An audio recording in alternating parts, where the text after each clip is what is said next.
नमस्कार, मैं हूं डॉक्टर राजीव पथरिया और आप देख रहे हैं लाइव हिंदुस्तान चर्चा। आज हम चर्चा करने जा रहे हैं कि कोरोना काल जब आया, विकट परिस्थितियों में हजारों वर्कर रखे गए आउटसोर्स पे, जिन्होंने सेवाएं दी हिमाचल प्रदेश के सभी मेडिकल कॉलेजेस में, क्योंकि वहां पे आइसोलेशन सेंटर बने हुए थे। महामारी के दौरान जिन लोगों ने जान को खेल के फ्रंट लाइन वर्कर थे, ये उनमें स्टाफ नर्स, वार्ड बॉय, सुरक्षा कर्मी, oxygen plant attendant, lab attendant, data entry operator और सफाई कर्मचारी। अब इन हजारों कर्मचारियों को नौकरी से बाहर का रास्ता दिखा दिया गया है। लंबे समय से ये लोग स्थायी नीति बनाने की मांग कर रहे हैं। मुख्यमंत्री जी से जब ये मिले थे, क्योंकि इनका अनुबंध जो था वो मार्च माह में खत्म हो गया था, मुख्यमंत्री ने 3 माह के लिए बढ़ाया और साथ में ये भी कहा कि हम आप लोगों को स्थायी नीति लाएंगे और नियुक्ति करने के लिए आप लोगों के टेस्ट लेंगे। लेकिन जिस सुक्खू सरकार को कर्मचारियों ने बनाने में योगदान दिया, आज उन्हीं कर्मचारियों को ना तो वेतन इनको मिल रहा है, अब इनको हटा दिया गया, इनकी हाजिरी नहीं लगाई जा रही है। जबकि सभी अस्पताल प्रशासनों ने और डीएमई ने लिख के दिया है कि इनकी जरूरत है, सख्त जरूरत है, इनको सेवा मुक्त नहीं किया जा सकता। और जबकि दूसरी तरफ पुनर्रोजगार दिया जा रहा है स्वास्थ्य विभाग में। कुछ सीएमओज को, कुछ मेडिकल ऑफिसर्स को रीएम्प्लॉयमेंट दिया गया है, उसका विरोध हो रहा है। वहीं ये वर्कर रोजाना कभी सचिवालय में आ रहे हैं, कभी स्वास्थ्य मंत्री से मिल रहे हैं, कभी अपने अपने क्षेत्र के विधायक या मंत्रियों से मिल रहे हैं, लेकिन इनका कोई असर नहीं हो पा रहा है, इनकी आवाज नहीं पहुंच पा रही है। और सचिवालय में अभी तक स्वास्थ्य सचिव ने इसके लिए जो पुराना इनका वेतन है 2-3 माह का, उसके लिए भी बजट जारी नहीं किया है, इसलिए आउटसोर्स एजेंसियां इनको वेतन भी नहीं दे पा रही हैं। बड़ी विषम परिस्थिति इनके आगे आ गई है, परिवार पालना मुश्किल हो गया है और पिछले 3 साल से 4 साल से ये सेवाएं दे रहे थे। तो आज हम इसी मुद्दे पे चर्चा करने जा रहे हैं। हमारे साथ चर्चा में भाग ले रहे हैं भाजपा के वरिष्ठ नेता हैं घनश्याम शर्मा जी, हमारे साथ जुड़े हैं। कांग्रेस के वरिष्ठ नेता एसएस जोगटा जी हमारे साथ जुड़े हैं और सीपीएम के वरिष्ठ नेता विजेंद्र मेहरा जी आज हमारे साथ जुड़े हैं। तो मैं सबसे पहले घनश्याम शर्मा जी के पास जाऊंगा कि चूंकि ये नियुक्तियां भाजपा के समय की हैं, उस समय की गई थी और कोरोना काल भी उसी दौरान शुरू हुआ। तो आज एक फ्रंट लाइन वर्कर जो हमारे हजारों की तादाद में है, अपने अधिकार के लिए और ना उनको वेतन मिल रहा है घनश्याम जी, और कोई भी उनको समर्थन नहीं दे रहा। जबकि मुख्यमंत्री से जब भी वो मिले हैं, मुख्यमंत्री जी ने आश्वासन दिया, लेकिन सरकारी तंत्र हिल नहीं रहा, अफसरशाही हिल नहीं रही है। क्या कारण है इसमें? जी। सबसे पहले तो डॉक्टर साहब, आपका और आपके माध्यम से हिंदुस्तान टाइम्स का बहुत बहुत धन्यवाद कि आपने इस सबसे गरीब और मजलूम तबके की आवाज को उठाने का ये कार्य किया है। इसके लिए मैं आपको प्रदेश के तमाम लोगों की ओर से बहुत बहुत धन्यवाद करता हूं। ये आपने सच कहा कि जब देश और प्रदेश कोरोना काल की महामारी की विकट परिस्थिति से गुजर रहा था, जब अपने ही अपनों को मुखाग्नि देने से भाग रहे थे, बहुत सारे लोगों की ऐसी मृत्यु हो गई जिनको जलाने के लिए घर के लोग भी सामने नहीं आए, तब इन लोगों ने आउटसोर्स में जो उस वक्त भर्ती किए गए लोग थे, इन्होंने मन लगा करके लोगों की सेवा की और उन्हीं की सेवाओं के कारण आज हिमाचल प्रदेश में हम ये कह सकते हैं कि कोरोना काल के दौरान जो कैजुअलिटी रेट होना चाहिए था वो नहीं हुआ, कि उसमें इन लोगों का बहुत बड़ा योगदान रहा है। और मैं इस बात को कहने में कहीं भी संकोच नहीं करूंगा कि कांग्रेस पार्टी ने मानवता को भी झुठला दिया है। मानवता के नाते भी इनको चाहिए था कि इन लोगों के प्रति सॉफ्ट कॉर्नर रखते और इनके लिए जो पॉलिसी के निर्माण की बात हमारी पार्टी के समय के कार्यकाल से चली आ रही थी, उसको ये एक पॉलिसी बनाते। लेकिन इनकी तो कथनी और करनी में ही डॉक्टर साहब जमीन आसमान का अंतर है।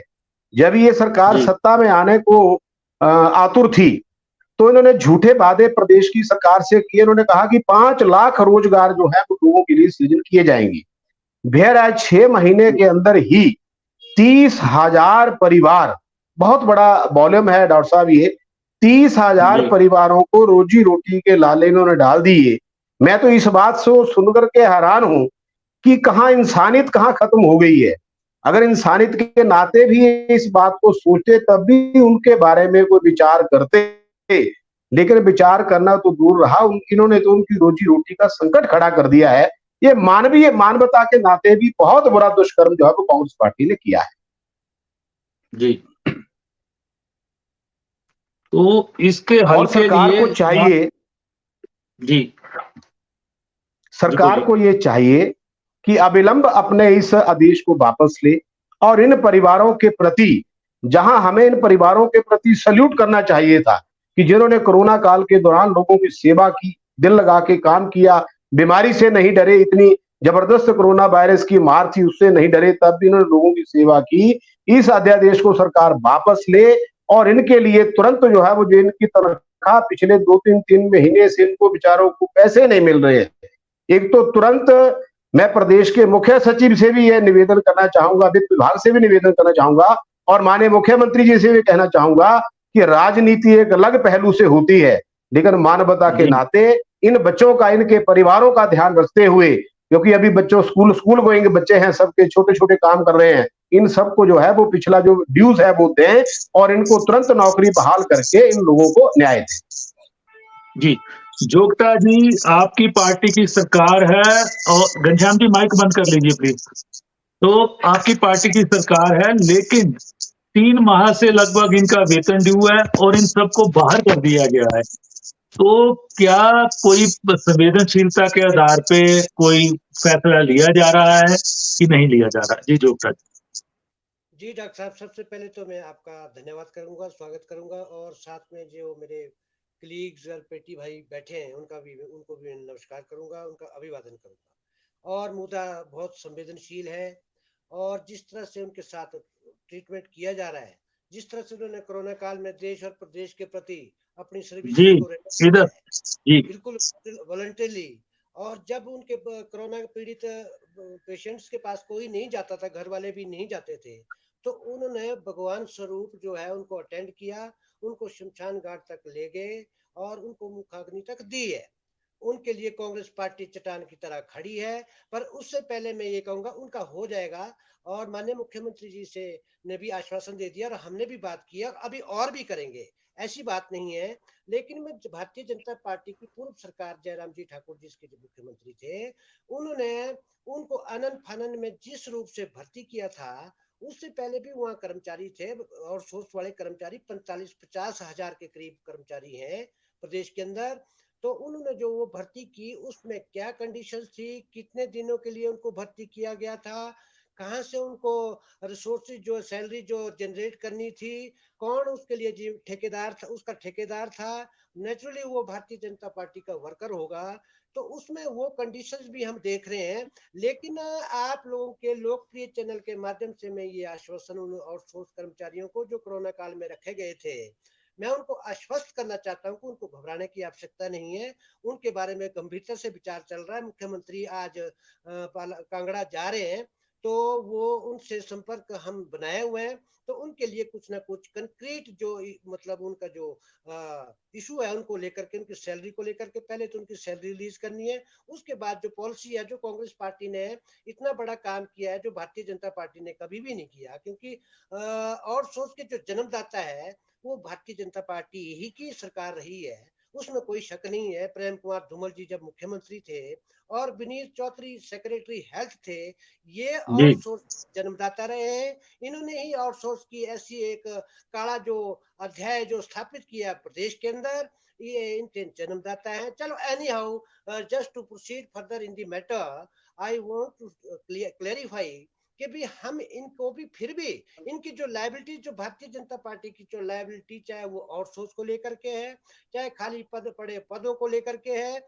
इन्होंने कांग्रेस पार्टी ने आज तक जो कर्मचारियों की भर्ती की है वो कांग्रेस पार्टी की देन है। भारतीय जनता पार्टी ने अगर शुरू की है तो कमीशन में हमीरपुर में पैसे लेकर के भर्तियां शुरू की थी। ये बात करते हैं पता नहीं कौन सी सदी की, 21वीं सदी की, जब इन्होंने अगर 2, 4, 10, 15, 20 हजार भर्तियां करनी शुरू भी की है, तो वो पैसे लेकर के इन्होंने शुरू की है। तो ये इनको कोई अधिकार नहीं है और सोच के बारे में बात करना, प्रदेश के विकास को लेकर के मतलब बात करना, इनके अधिकार क्षेत्र में ये बाहर हो गया है। इन्होंने जब ये सत्ता में थे तो तब क्या किया इन्होंने, ये जो आउटसोर्स के कर्मचारी इन्होंने भरे हैं, तब क्यों नहीं इन्होंने कॉन्ट्रैक्ट पे भरे? इतना सेंसिटिव इशू था देश प्रदेश में, जो ज्वलंत जोगता जी, लोग मरते जोगता जा जी, रहे स्वास्थ्य थे। संस्थानों में पहले ही हजारों पद खाली हैं। और जरूरत भी है, हजारों पद खाली हैं, जरूरत है। और आपकी सरकार जो सेवानिवृत्त सीएमओ हो रहे हैं, मेडिकल ऑफिसर हो रहे हैं, उनको तो रीएम्प्लॉयमेंट दे रही है, लेकिन इन हजारों लोगों को बाहर कर दिया गया है, पूरी तरह से नौकरी से बाहर कर दिया गया है। कोई पॉलिसी नहीं अभी तक बनाई जा रही, जबकि मुख्यमंत्री जी ने मार्च माह में उनको आश्वासन दिया था।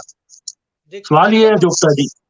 मैनिफेस्टो में लिखा हुआ है, मैनिफेस्टो जो आज सरकारी दस्तावेज के रूप में काम कर रहा है, उसमें उन्होंने क्लियर कट कहा है कि भी आउटसोर्स की पॉलिसी जो है कांग्रेस की सरकार सत्ता में आएगी तो इसको बनाएगी। इसको हम बना रहे हैं, इसके ऊपर काम चल रहा है, इसके ऊपर सब मंत्रिमंडल की एक सब कमेटी का भी गठन किया गया है, तो उसके ऊपर काम चल रहा है। तो लेकिन हम कुछ तो कर रहे हैं, इन्होंने तो वो भी कुछ नहीं किया, सिर्फ ये तो हमारे ऊपर लांछन लगाने के लेवल करने के अलावा और कोई इनके पास काम नहीं है। और ये सारी तमाम चीजें जो है इसके ऊपर काम चल रहा है, जो हमने वादे किए हैं आउटसोर्स की पॉलिसी को बनाने के लिए हमने कमिटमेंट की है, और मतलब उसमें अपने पॉलिसी मैटर में बना के इसको खड़ा कर दिए, जो हमारा जो एजेंडा था। भाजपा ने भी सब कमेटी बनाई थी डॉक्टर महेंद्र सिंह की अध्यक्षता में, वो भी साल भर कुछ नहीं कर पाई। वो तो फेल, यही उसी का परिणाम है कि ये बेचारे आज सड़क पे आ गए हैं, हजारों एम्प्लॉयज। अब आप खुद ही मान रहे हैं कि भी भारतीय जनता पार्टी ने महेंद्र सिंह जी की अध्यक्षता में एक सब कमेटी का गठन किया था, लेकिन वो फेल हो गई। कई तरह की सब कमेटियां बनाई, उनको फेल हो गई।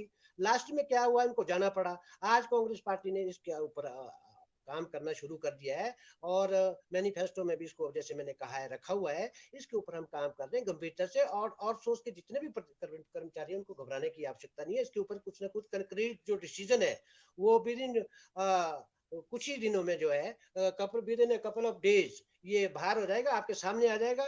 और बाकी जो इनकी कथनी और करनी है वो इनके पास रहने दिया जाए। इसके ऊपर मुझे कोई विचार मतलब ज्यादा बहस करने की आवश्यकता मुझे नहीं है।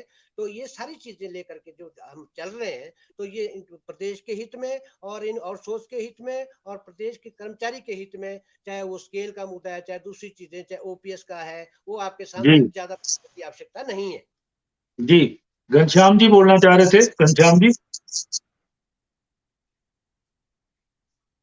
माइक ऑन कर लीजिए। घनश्याम जी आप अपना शुरू करना चाहूंगा जी। जहां एक तरफ इन्होंने कहा कि इसके ऊपर विचार चल रहा है, मैं बड़ा हैरान हूं। एक तरफ तो ये खुद मानते हैं कि उस कोरोना काल की महामारी के दौरान लोगों ने घर वालों को छोड़ दिया।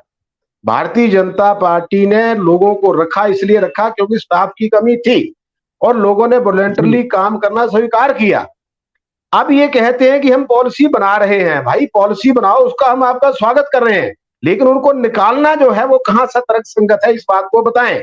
इन्होंने कहा हमने अपने समय के अंदर जो आउटसोर्स पे लगे हुए कर्मचारी हैं उनके वेजेस को बढ़ाया है, ऑन रिकॉर्ड है। हमने जब तक हमारी सरकार सत्ता में थी तब तक हमने पूरी क्लियरेंस इनके पैसे की पूरी क्लियरेंस करके दी है। अब इस बात को ये उलझाना चाह रहे हैं कि पिछली क्लियरेंस बिल्कुल एग्जैक्टली क्लियर करके हम सत्ता से बाहर आए थे, लेकिन कांग्रेस पार्टी का इतिहास है, क्योंकि ये काला जिसको कह सकते, काला कानून जो है वो कांग्रेस ने लागू किया कि पहले लोगों को निकाल दो, भर्ती बंद कर दो, उसके बाद जो है वो पॉलिसी का निर्माण करेंगी। ये कहां का न्याय है? क्या वो जो 30,000 परिवार जिन्होंने प्रदेश के लिए अपनी सेवाएं दी, जहां आज लोग नौकरी के लिए तरस रहे हैं, कोरोना काल की जो मार पड़ी है उस मार से जो मझोली इंडस्ट्री थी वहां से बहुत ज्यादा अनएम्प्लॉयमेंट जनरेट हुई है। अगर सरकार ने उन लोगों को नौकरी देने का कार्य किया तो उसकी तो सराहना होनी चाहिए थी। सराहना होने के बजाय ये उल्टा कलंकित बात कर रहे हैं, जो कांग्रेस पार्टी का इतिहास है कि जब भी कोई कानून निकालते हैं, मैं तो ये कहूंगा कि वो काला कानून कांग्रेस के द्वारा ही बनाया जाता है। अगर इनकी नीयत और नीति साफ होती तो ये पहले पॉलिसी बनाते या इन लोगों को निकालते नहीं, इन लोगों की कोई व्यवस्था करते, पिछले पैसे की क्लियरेंस करते, तब आगे पॉलिसी की बात करते, तब तो इनकी बात में सत्यता होती। क्योंकि कांग्रेस पार्टी जिस गुरुकुल से पढ़ के आई है वहां पर सिर्फ और सिर्फ झूठ की पीएचडी करवाई जाती है। डॉक्टर साहब आपने बिल्कुल सत्य कहा। घनश्याम जी जरूरत थी, उस समय रखे गए। आपकी सरकार में साल भर कैबिनेट सब कमेटी उस समय भी बनी थी, लेकिन कुछ नहीं किया गया।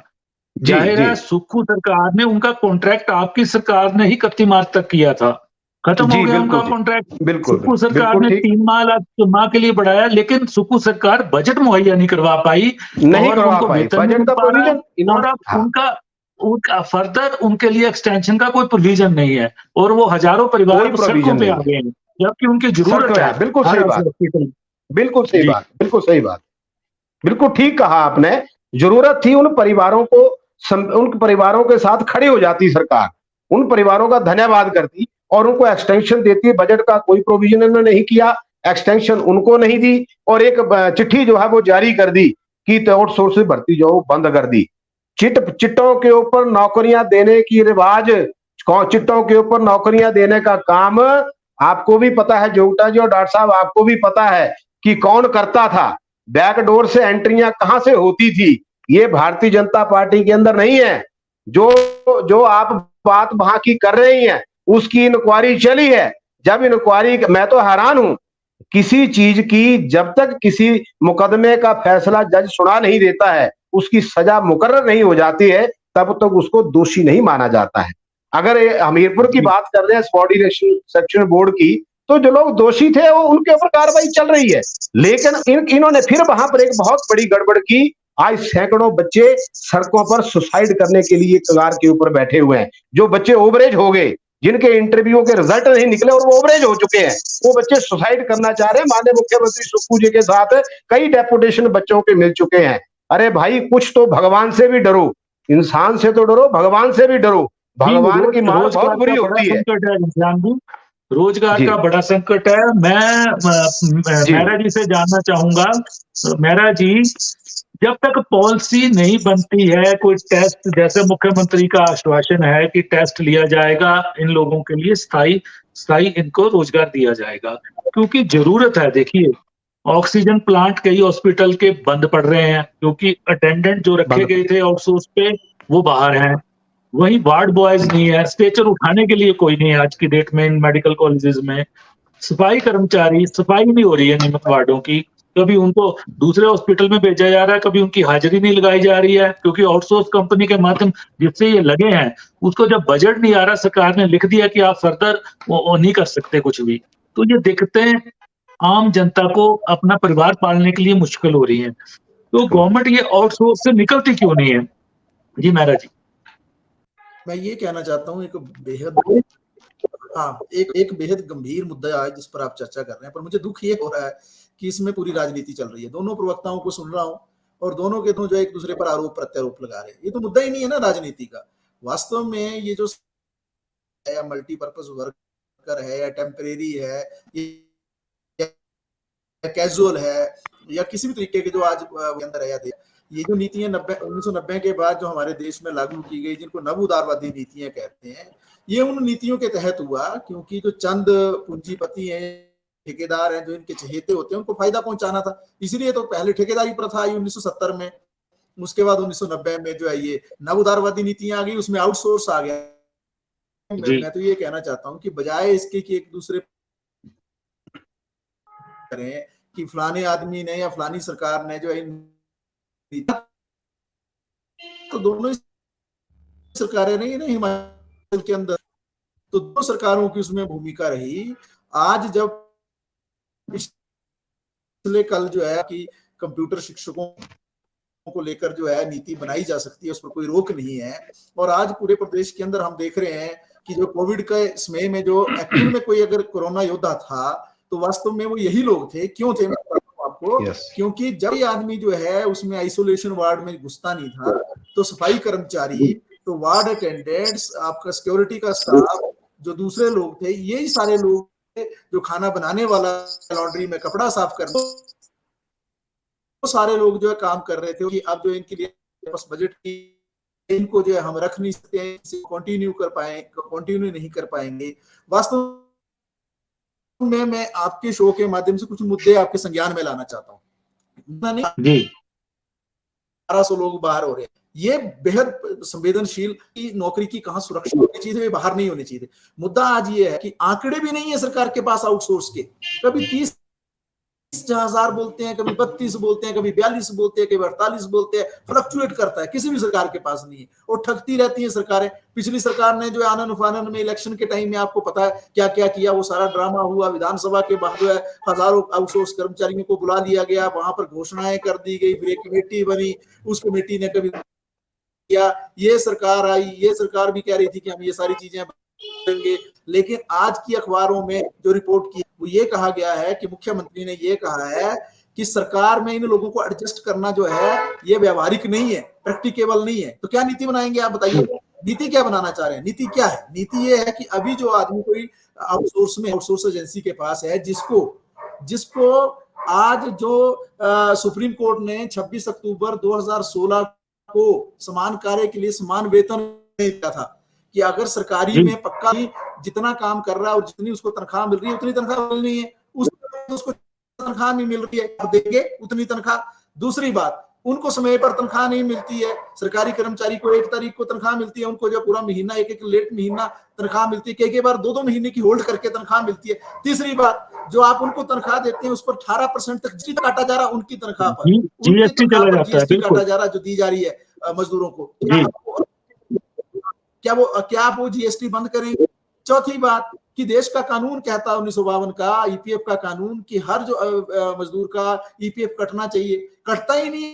जहां कटता है वहां दोनों शेयर जो उससे कटते हैं, जो कानून के विरुद्ध है, जो कि कानून के खिलाफ है। क्या आप इसको ठीक करें? 1948 का मेडिकल सुविधा का जो है आपको मेडिकल उसको लेकिन वो मेडिकल की सुविधा लागू नहीं प्रदेश के अंदर आउटसोर्स कर्मचारियों के लिए बड़े पैमाने पर। जहां है वहां भी दोनों शेयर जो है वो मजदूर से काटे जा रहे हैं। जोगटा जी, ये जो मुख्यमंत्री ने कहा था कि जब तक नीति नहीं बनती तब तक इनको रखा जाएगा, लेकिन ये कई दिनों से सड़कों पे हैं ये लोग, तब तक इनकी सेवाएं, जबकि सुनने में आया कि आईजीएमसी ने कुछ कर्मचारियों की हाजिरी लगानी शुरू कर दी है, लेकिन स्वास्थ्य सचिव की ओर से अभी तक कोई डायरेक्शन नहीं आ रही है, जिस कारण ऐसे आनन फानन में कहीं कहीं ड्यूटी ली जा रही, क्योंकि बहुत जरूरत है आईजीएमसी में तो, और वर्कर का वहां पे दायरा भी ज्यादा है इस तरह के। तो क्या सरकार इनको तब तक, तो जब तक कोई नीति निर्धारित नहीं करती तब तक इनकी सेवाएं लेती रहे सरकार, और पिछला वेतन जारी करे इनको? इसके लिए गंभीर प्रयास चाहिए। मुझे लगता है कि ब्यूरोक्रेसी ने कहीं ना कहीं इस मामले को उलझा दिया है, क्योंकि स्पेशल ग्रांट कोविड के दौरान थी तो यह सिलसिला चलता रहा। अब वो ग्रांट नहीं है कहीं ना कहीं, लेकिन स्वास्थ्य महकमे का इतना बड़ा बजट है, उसमें से थोड़ा सा बजट इन लोगों को देने में क्या हर्ज है? जी जोगटा जी।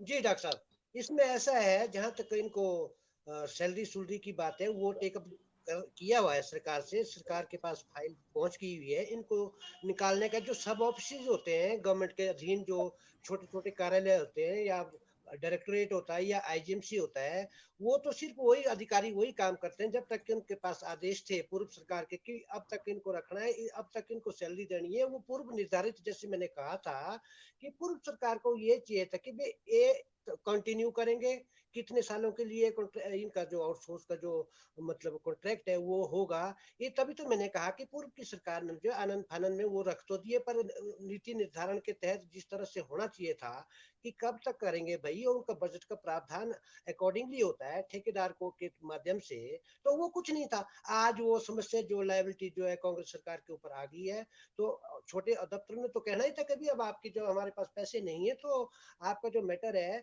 वो उन्होंने सरकार से टेकअप किया, तो उसमें हम भी इन्वॉल्व हुए। तो सरकार के पास अब ये केस पड़ा हुआ है।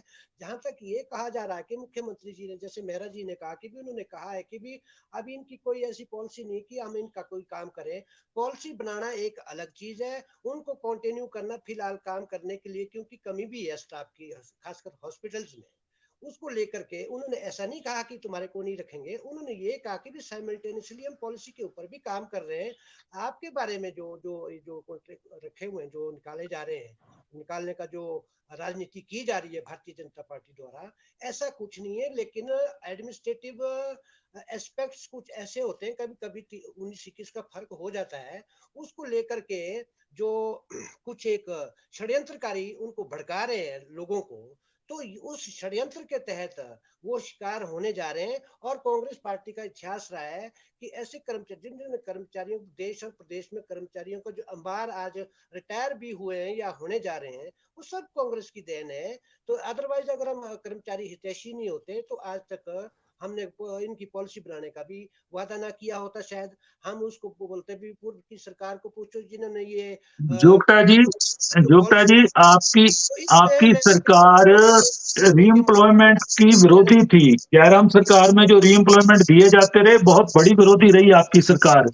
लेकिन अभी मुख्यमंत्री जी के अपने जिले के सीएमओ को भी पुनर्रोजगार दे दिया जाता है, ऐसे ही और सीएमओ को भी दे दिया जाता है स्वास्थ्य विभाग में। तो कहीं ना कहीं ये दोहरी राजनीति क्यों हो रही है, दोहरापन क्यों है? इसमें डॉक्टर साहब ऐसा है, जिसको रीएम्प्लॉयमेंट दी गई या एक्सटेंशन दी है, ये एक उनकी कार्यप्रणाली को देख करके, डिपार्टमेंट के प्रति उनकी निष्ठा भावना को, और उनका जो एग्जर्शन, उन्होंने जो मेहनत विभाग के लिए की है, उसको गुण और दोष के आधार पर ये चीजें होती हैं। तो इस तरह से तो ये तो भारतीय जनता पार्टी ने, जोगटा जी, मेडिकल ऑफिसर एसोसिएशन विरोध कर रही है इसका, कि हमारा प्रमोशन चैनल खत्म हो रहा है। पार्डन, सुना नहीं है। मेडिकल ऑफिसर एसोसिएशन इसका विरोध कर रही है कि हमारा प्रमोशन चैनल खत्म हो रहा है इससे। वो मेडिकल ऑफिसर्स एसोसिएशन और उनके बीच की बात है, वो हमने कुछ नहीं लेना देना है उससे। अब लेकिन हम ये कह रहे थे कि गुण और दोष के आधार पर हम किसी कर्मचारी को, किसी अधिकारी को रीएम्प्लॉयमेंट देते हैं, ऐसे जनरली हम नहीं देते हैं। और ये पूर्व से लेकर चला आ रहा है, इसमें ज्यादा राजनीति करने की आवश्यकता भी नहीं है। ये मेरा क्लियर कट कहना है कांग्रेस पार्टी की सरकार की तरफ से। जी घनश्याम जी, माइक ऑन कर लीजिए घनश्याम। रखी है, मैं इसके ऊपर छोटी सी बात कहना चाहूंगा कि सरकार की कथनी और करनी ये स्वयं में ही झलक के सामने आ रही है। एक तरफ तो प्रदेश के अंदर जो है वो बेरोजगारों की गिनती दिन प्रतिदिन बढ़ रही है। सरकार के दोहरे पैरामीटर है कि एक तरफ जिनकी सेवानिवृत्ति हो चुकी है उनको रीएम्प्लॉयमेंट दे रही है, और दूसरी तरफ जिनको रोजी रोटी की जरूरत है उनको नौकरी से निकाल रही है।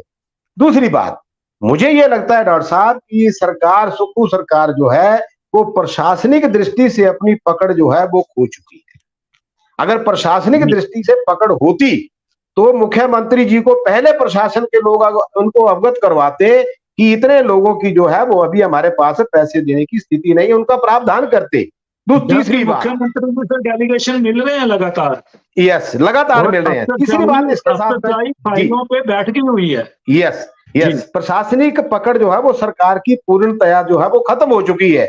उसी का नतीजा है कि एक तरफ तो प्रदेश के गरीब परिवार, जिस समय में इन लोगों को रखा गया था, उस समय की जो भयानक तस्वीर थी, अगर उस तस्वीर को आज आप और हम सब अपने सामने रखें तो हम एक मत से कहेंगे कि ये सबसे बड़ी गलती सरकार ने की है। उसके साथ एक तरफ तो ये कहा जा रहा है कि हमारे पास इनको देने के लिए बजट का प्रावधान नहीं है। मैं एक बात पूछना चाहता हूं इस प्रदेश के आदरणीय मुख्यमंत्री सुखविंदर सुक्खू जी से कि अगर आपके पास गरीब बच्चों की पेट की भरपाई के लिए बजट नहीं है तो अभी माननीय मुख्यमंत्री जी ने आदेश किए, उनका स्वप्न है कि इस प्रदेश को जो है वो हरा भरा प्रदेश बनाया जाए, और उसके लिए एक ऑर्डर जारी हो गया कि जो हमारी हाइब्रिड गाड़ियां हैं, सारे मंत्री और अधिकारियों को 50-50 लाख की नई कारें खरीद करके दी जा रही हैं। ये हमारे प्रदेश की सरकार की सोचने के पैरामीटर्स हैं। जबकि पहले ये जो अभी गाड़ियां, वो तो नई गाड़ियां खरीदी गई, अभी पिछली सरकार ने खरीदी है। अब 50-50 लाख की गाड़ियां खरीद करके सारे अधिकारियों को, मंत्रियों को देने का प्रस्ताव पास हो गया। लेकिन जो गरीब बच्चे जिनकी आज जरूरत है, जिनको रोजी रोटी के लाले पड़े हुए हैं, उनको देने के लिए सरकार के पास बजट नहीं है। मैं इस बात को लेकर के बहुत हैरान हूं कि कांग्रेस पार्टी की ये दोहरे पैरामीटर जो है वो क्यों है। एक तरफ अनएम्प्लॉयमेंट का ग्राफ बढ़ रहा है, ये अपने चहेतों को रीएम्प्लॉयमेंट दे रहे हैं। कितना फर्क है इनकी कथनी और करनी में। मैं आपके माध्यम से, आपके चैनल के माध्यम से कहना चाहूंगा कि इस 6 महीने के छोटे से कार्यकाल में प्रदेश की जनता का, प्रदेश के कर्मचारियों का, इन आउटसोर्स कर्मचारियों का, पेंशन का, सबका मोह जो है वो सरकार से भंग हो चुका है। जी तो आज हम चर्चा कर रहे थे कि हजारों फ्रंट लाइन वर्कर जो हैं वो 2-3 माह से ना तो उनको वेतन मिला है। 31 मार्च के बाद उनकी एक्सटेंशन खुद मुख्यमंत्री सुखविंदर सिंह सुक्खू द्वारा की गई, लेकिन विभागीय अधिकारी उनकी फाइलों पे कुंडली मार के बैठे हैं। स्वास्थ्य विभाग, वित्त विभाग उनकी कोई भी फाइल को मंजूरी नहीं दे रहा है, जिस कारण उनको ना तो वेतन मिला है, वहीं उनको बाहर का रास्ता दिखा दिया गया है। जैसे ही 3 माह की एक्सटेंशन खत्म हुई है, उनकी सेवाएं नहीं ली जा रही है, जिससे हमारे जितने मेडिकल कॉलेजेस हैं, उनका ऑपरेशन जो है प्रभावित हुआ है उससे कहीं ना कहीं, क्योंकि इनमें जो फ्रंट लाइन वर्कर हैं, staff nurse, ward boy, oxygen plant attendant, सफाई कर्मचारी, सुरक्षा कर्मचारी, lab attendant, data entry operator, एक बहुत बड़ा नंबर है और हजारों वर्कर हैं इसमें जो बाहर कर दिए गए, उनको रोजी रोटी चलाना मुश्किल हो गया है। हालांकि सुकून सरकार के निर्देश भी हैं, लेकिन अफसरशाही ने अभी तक उन पे अमल नहीं किया है, लंबा समय हो रहा है। तो आज हम इसी पे चर्चा कर रहे थे, आप सबने चर्चा में भाग लिया और मैं आप सबका धन्यवाद करता हूँ।